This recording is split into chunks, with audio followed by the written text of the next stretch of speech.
Do you know? Do you know what? Yeah. Yeah, Chad. So, honourable shout out to Sean Bartlett. Yeah, he is tour manager. You've seen him around enough times before. Yeah. Whatnot. He does tour management for a lot of different people. I met him when he used to tour manage Angel. That was how I first had met him or whatnot, and I spent a lot of time with him. Related to Stephen? Nah. He's not related to Stephen. Try him out. But his mum had passed away, yeah, and he'd invited me to the funeral. I'd never met his mum before, but I get on so well with him, and it so happened to be in a place in my area where I grew up or whatnot, yeah. And so I went to the funeral. Firstly, like, incredible service, by the way. It was so good. It was like one of them services where it was like, you know, like one of those like traditional black kind of vibey ones where like there's just things going on. The way that they sing, there's a choir, and even when the man's doing the talking and that, he's like hosting the thing, someone's behind just playing the keys, and like it was it was so sick.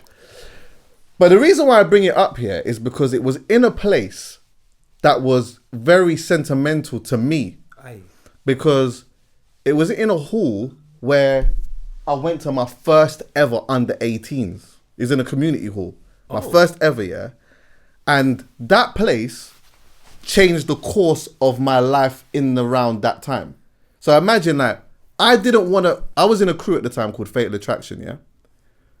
I didn't want to go to no under 18s. I was very anti. Me and my cousin, the one that you met here, legend. Yeah, we were just not really on that. He's still like that to this day. He don't really go out anywhere like that. He's just not really, it's not his thing. But I was just like on his thing. I was like, nah, I'm just not really going. But someone else in my crew used to always go every week. It was Friday. It was every other Friday. He used to always go all the time. And then in the end, I said, you know what? I'll just go. I still to this day remember queuing up. We paid £7 to get in. It's a big hall. I've gone in now, yeah. And I remember just thinking to myself, like, it felt like a whole new world, because really all I had been around at that time was people on my estate and people in my school. I wasn't around anyone else, really. I literally, my estates and school. So going in here and seeing like bare people from different schools and all kinds of shit was just a bit mad to me anyway. But everyone was vibes in. And I'm standing on them, like there's like this thing sort of like near the middle of the dance floor, and everyone's just dancing and vibes and whatnot, and I'm looking on the stage. EZ was DJing at the time. Yeah, that was one of the reasons why I went. EZ was DJing and whatnot, and I remember thinking to myself, I need to try and figure out how I can get on this stage. I'm not vibes in. I just want to just chat some lyrics on the microphone. That's all I could think about. That's crazy. So anyway, now I'm watching what was going on and whatnot. We've left. Then the next time I'm like, yeah, I'm on going back. So I've gone back here, and I said to the MC at the time, like, is it all right if I go out there and just chat some lyrics and whatnot? And then it was like, yeah. Bro, I went up on stage now, yeah. I start chatting my lyrics now and whatnot. Everyone's giving me something. Yeah, and I'm like, this is mad. Yeah. So anyway, now, proper vibes in now, yeah. And I felt like, literally, I remember leaving saying to myself, I want to be involved. I just want to be involved. And the promoter at the time, his name was called Jonathan. He was like, oh, what's your name, whatnot? I told him.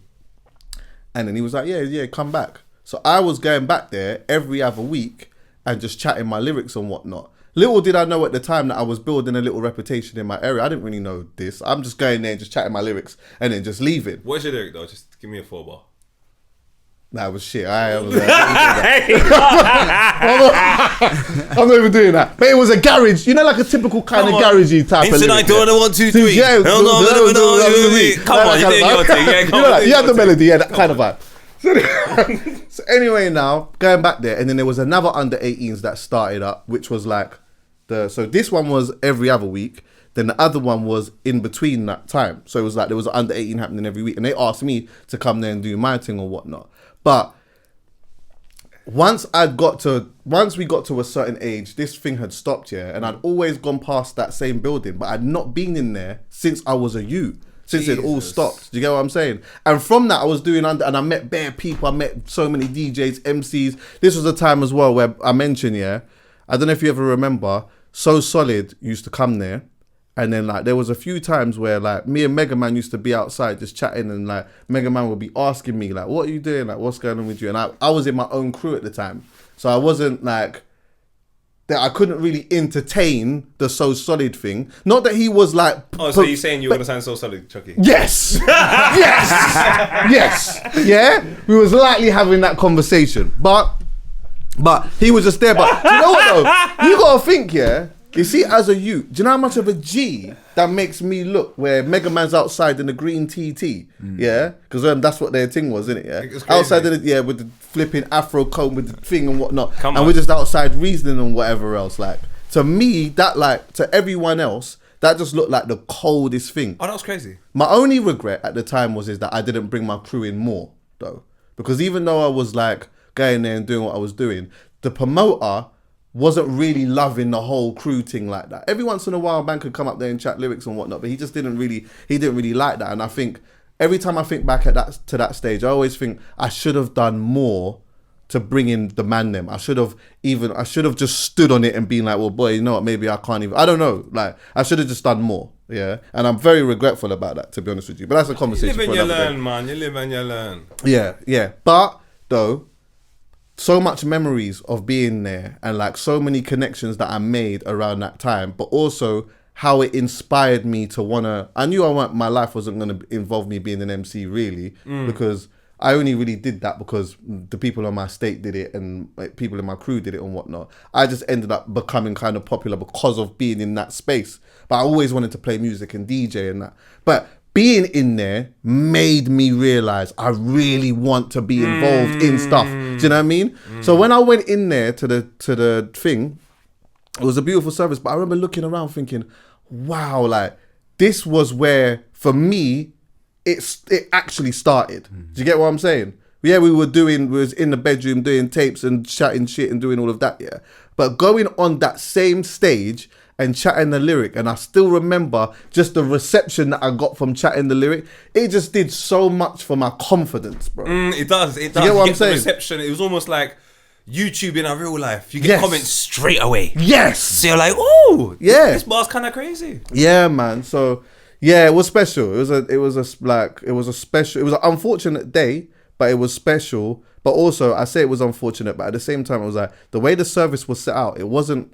I wasn't in an environment where it was like hella distraught. I think this was one where it was a real celebration of life because Sean's mum in particular, she lived a long life. Do you know what I mean? She did. It wasn't a tragic death. She didn't. It wasn't a thing where she died mad young or anything. She lived a long life and like a life of God, but also strong community. So there was people from Brixton there, people from all over the place and whatnot that really checked for this woman. It was just a really, really nice. It was just like two sides of it was really nice to see that, witness it, even to be invited to go there, to be honest with you. But then also to be in the space that I was at when I was a youth and queuing up, pay £7, go in there, and all of a sudden now I don't have to pay £7 anymore. You're in there on the stage. I can walk in. Back door. Yes. So Solid. Try sign you up. Yeah. Come on, fam. All of that. Mega Man. To bits. If you was with Mega Man back in the day, my fam, do you know how crazy that would have been? Bruv, I respect Mega Man a lot, you know. I remember the time now when, see the second under 18s that I went to, that I was doing, yeah. I used to roll with them a lot. And like, I used to go outside and fly with them sometimes. These times I'm a proper youth, man. One time I'm outside Coliseum. Remember Coliseum, yeah? Yeah, I'm outside Coliseum flying. Too young to get in there, but I'm just outside there. Mega Man comes out and he goes, make sure they're not taking the piss out of you, you know. What are you doing out here? Because I'm young, innit? He's like, what? Like, why are you outside flying for them, man?